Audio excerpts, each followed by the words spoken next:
have 2 cups of cornmeal. It's been soaked in at almost 4 tablespoons of milk for almost 10 or 15 minutes.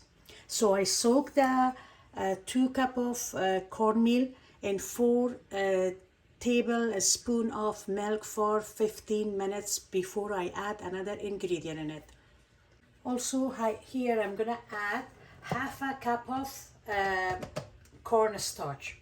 So just half a cup of cornstarch, and we make sure we sift our corn flour and cornstarch before we add other things in it.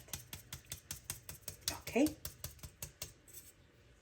I'm gonna add only 1 tablespoon of baking powder. Make sure it's only 1. Also, I'm going to add 2 cups of sugar.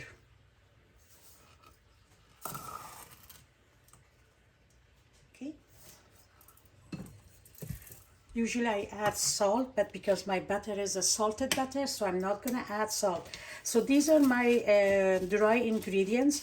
I'm gonna mix them together. Then I'm gonna add in a separate bowl, I'm gonna add my wet ingredients.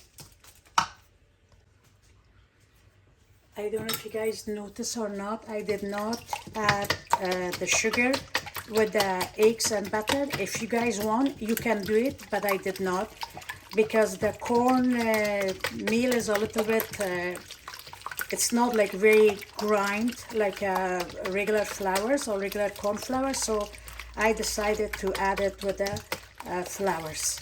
So you have an option to add the sugar with the butter and eggs, or you can add them with the dry ingredients.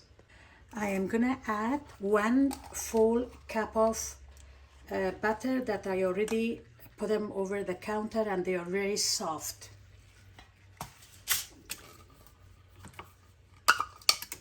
So 1 full cup of butter.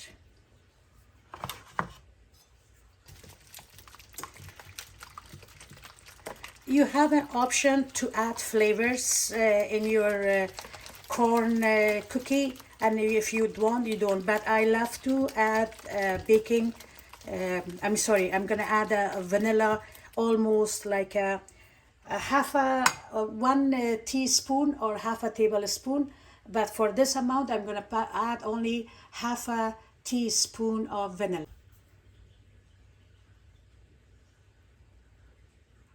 That should be enough.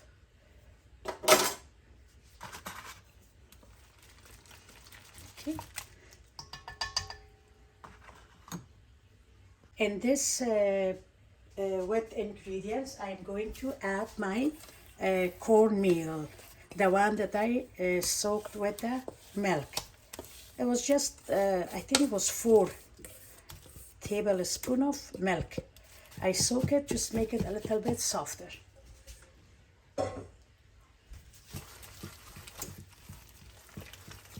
So we don't need to add more milk, anything in there later on. And also I'm gonna add the dry ingredients.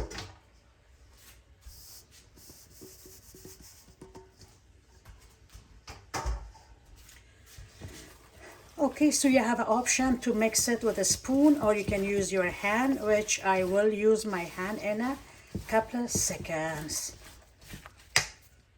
Okay, so this is our final look for the cookie, and I know this is look very soft, and which is sometimes we want the cookie a little bit harder than this, but remember this is a different kind of cookie, and it's gonna be a little bit harder. Like we said, we have a cornmeal in it, so we keep it like this, and when we gonna put them on the trays, I'll show you guys, we're gonna instead of shaping it with a cookie cutter, we're gonna scoop it with a spoon.